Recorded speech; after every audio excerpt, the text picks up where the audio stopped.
شروع اللہ کے نام سے جو بڑا مہربان اور نہایت رحم کرنے والا ہے۔ السلام علیکم دوستو، بعض لوگ بیان میں کہتے ہیں کہ حضرت ایوب علیہ السلام کے بدن میں کیڑے پڑ گئے تھے۔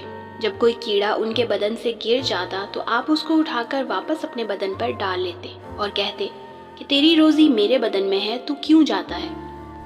دوستو، حضرت ایوب علیہ السلام جنہیں اللہ نے بے شمار نعمتوں سے نوازا تھا، لیکن جب آپ پر مصیبتوں کے پہاڑ ٹوٹے تو آپ نے کیا کیا؟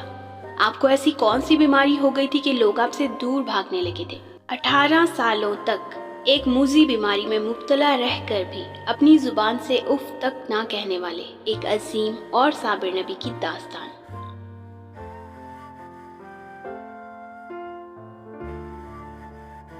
دوستو، حضرت ایوب علیہ السلام کا عبرانی نام اوب تھا، جنہیں توریت میں جوب کہا گیا ہے۔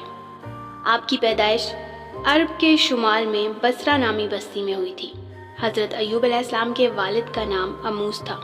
آپ کے والد حضرت اسحاق علیہ السلام کی نسل سے تعلق رکھتے تھے، جبکہ آپ کی والدہ حضرت لوط علیہ السلام کی بیٹی تھی۔ اللہ تعالیٰ نے حضرت ایوب علیہ السلام کو منصب نبوت پر فائز کیا اور آپ اپنے قبیلے کے سردار بھی تھے۔ حضرت ایوب علیہ السلام کو اللہ نے بے شمار مال و دولت سے نوازا تھا۔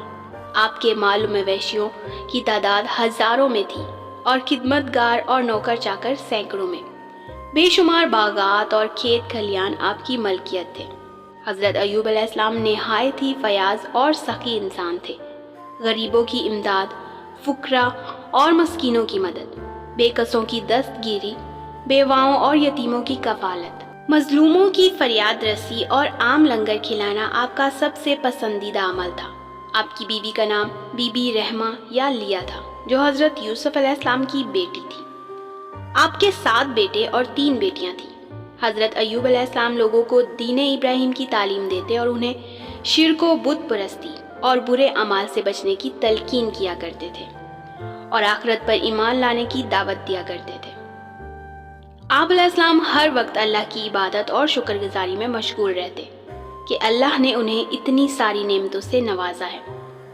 روایت ہے کہ ایک روز فرشتے حضرت ایوب علیہ السلام کی اطاعت گزاری، عاجزی اور فرما برداری کی تعریف کر رہے تھے۔ اس پر ابلیس نے دعوے سے کہا کہ اللہ نے ایوب پر انعام و اکرام کی بارش کی ہے، اسی وجہ سے وہ نیک اور شکر گزار ہے۔ اگر اللہ اس پر مصیبت نازل کر دے تو وہ شکر ادا نہیں کرے گا، لہٰذا اللہ تبارک و تعالیٰ نے اپنے اس محبوب بندے کو آزمانے کا حکم دیا۔ کچھ دنوں بعد حضرت ایوب علیہ السلام پر مشکلات اور مصائب کے پہاڑ ٹوٹ پڑے۔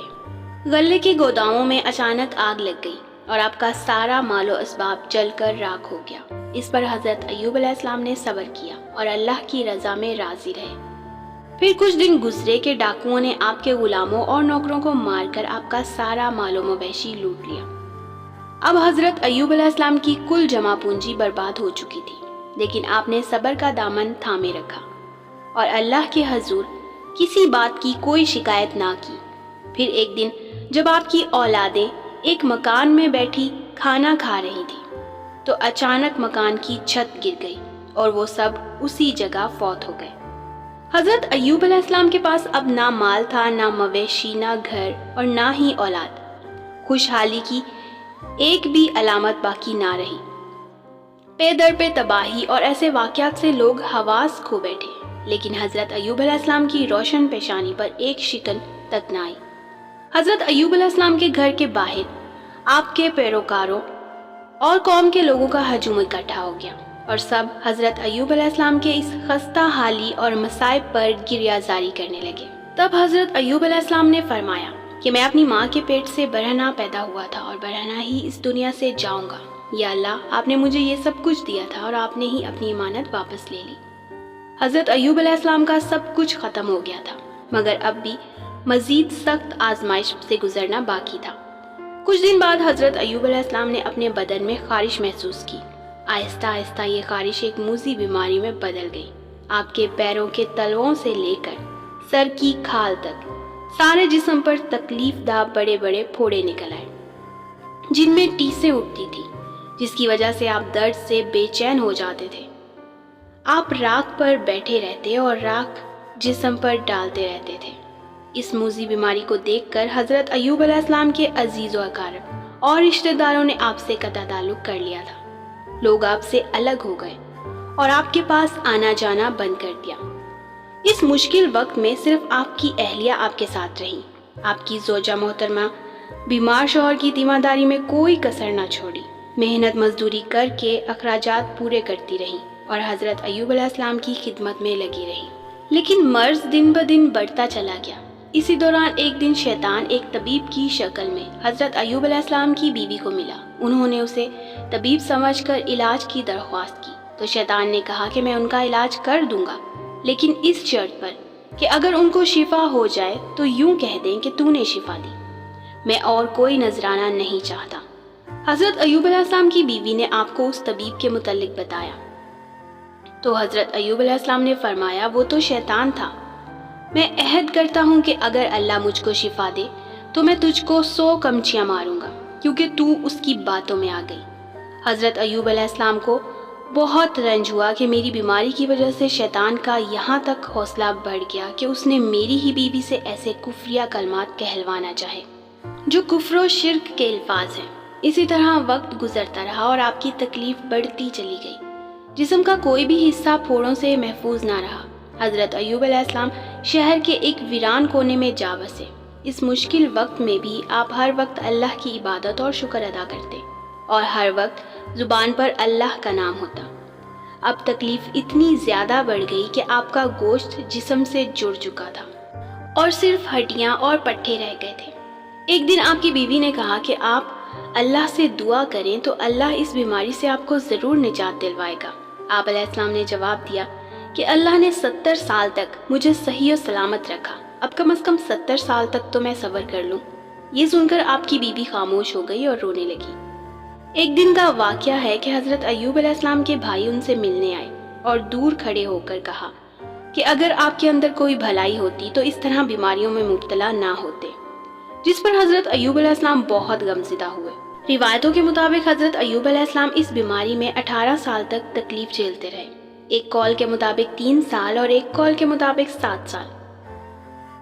برسوں مشقتیں اور تکلیف جھیلنے کے بعد بھی آپ برابر صبر و شکر کرتے رہے اور پھر آپ نے اللہ تبارک و تعالیٰ کے حکم سے یہ دعا مانگی کہ بے شک مجھے تکلیف پہنچی ہے اور تو سب سے رحم کرنے والوں سے بڑھ کر رحم کرنے والا ہے، لہٰذا اب امتحان کی گھڑیاں ختم ہوئیں۔ آپ خدا کی آزمائش میں پورے اترے اور امتحان میں کامیاب ہو گئے۔ حضرت ایوب علیہ السلام کی دعا بارگاہ الہی میں قبول کر لی گئی۔ انہوں نے اپنا پاؤں زمین پر مارا جہاں سے ٹھنڈے اور شیریں پانی کا چشمہ پھوٹ پڑا۔ پھر آپ نے اپنے کمزور اور لاغر جسم کو گویا اس چشمے کے پانی میں ڈال دیا۔ جیسے جیسے پانی جسم پر پڑتا جسم میں توانائی آتی جاتی۔ آپ دیر تک نہاتے رہے یہاں تک کہ آپ مکمل طور پر صحت مند ہو گئے۔ حضرت ایوب علیہ السلام کے لیے اللہ نے جنت سے جوڑے بھیجے جسے آپ نے پہن لیا اور وہاں سے ہٹ کر ایک طرف بیٹھ گئے۔ اس سب واقعے کے دوران آپ کی بیوی وہاں موجود نہیں تھی۔ جب ان کی بیوی وہاں تشریف لائیں تو انہیں پہچان نہ سکی اور انہوں نے آپ سے ہی پوچھا کہ اے اللہ کے بندے، یہاں ایک آفت زدہ شخص ہوتا تھا، وہ کہاں گیا؟ اس پر حضرت ایوب علیہ السلام نے فرمایا کہ میں ہی ایوب ہوں۔ انہوں نے عرض کیا اے اللہ کے بندے، آپ مجھ سے مذاق کرتے ہیں۔ اس پر آپ نے کہا کہ میں ہی ایوب ہوں، اللہ نے مجھے میرا جسم لوٹا دیا ہے۔ اللہ کے معجزے سے، اس پانی کی برکت سے حضرت ایوب علیہ السلام اور ان کی زوجہ دونوں صحت مند ہو کر پھر سے جوان ہو گئے اور اپنی بستی میں واپس لوٹ آئے، اور اللہ نے دوبارہ آپ کو مال مویشی، اولادیں اور اسباب و سامان پہلے سے بھی زیادہ عطا فرمایا۔ بے شک وہی ذات ہے جو عطا کرنے والی ہے۔ دوستو، حضرت ایوب علیہ السلام کے اس واقعے میں ہمارے لیے یہ پیغام ہے کہ اللہ تعالیٰ کے نیک بندوں کا بھی اللہ کی طرف سے امتحان ہوا کرتا ہے۔ ہمارے ہاں اگر کوئی زیادہ بیماریوں میں مبتلا ہو جائے تو لوگ کہنے لگتے ہیں کہ یہ بہت گناہ گار ہے، اس لیے اس پر اللہ کا یہ عذاب ہے۔ تو اس بات کو سمجھیں، ضروری نہیں کہ اگر کسی کا کوئی نقصان ہو گیا ہے یا وہ کسی بڑی بیماری میں مبتلا ہو گیا ہے تو وہ گناہ گار ہے، بلکہ وہ اللہ کی ایک آزمائش ہوتی ہے، اور بے شک اللہ اپنے نیک بندوں کو ہی آزماتا ہے، کبھی لے کر تو کبھی دے کر۔ تو ہمیشہ ہر حال میں اللہ کا شکر ادا کریں۔ کبھی بھی کوئی مصیبت، پریشانی یا بیماری آ جائے تو اللہ سے شکوہ اور شکایت نہ کریں۔ امید کرتی ہوں کہ آج کی ویڈیو بھی آپ کے لیے کافی سبق آموز رہی ہوگی۔ اور اس ویڈیو سے آپ نے کچھ نہ کچھ ضرور سیکھا ہوگا۔ ویڈیو پسند آئی ہو تو ویڈیو کو لائک ضرور کریں، اور ان فیوچر میں بھی اس طرح کی ویڈیوز دیکھنے کے لیے میرے چینل زرین سٹوریز کو سبسکرائب ضرور کر لیں تاکہ ہمارا رابطہ بنا رہے۔ جزاک اللہ۔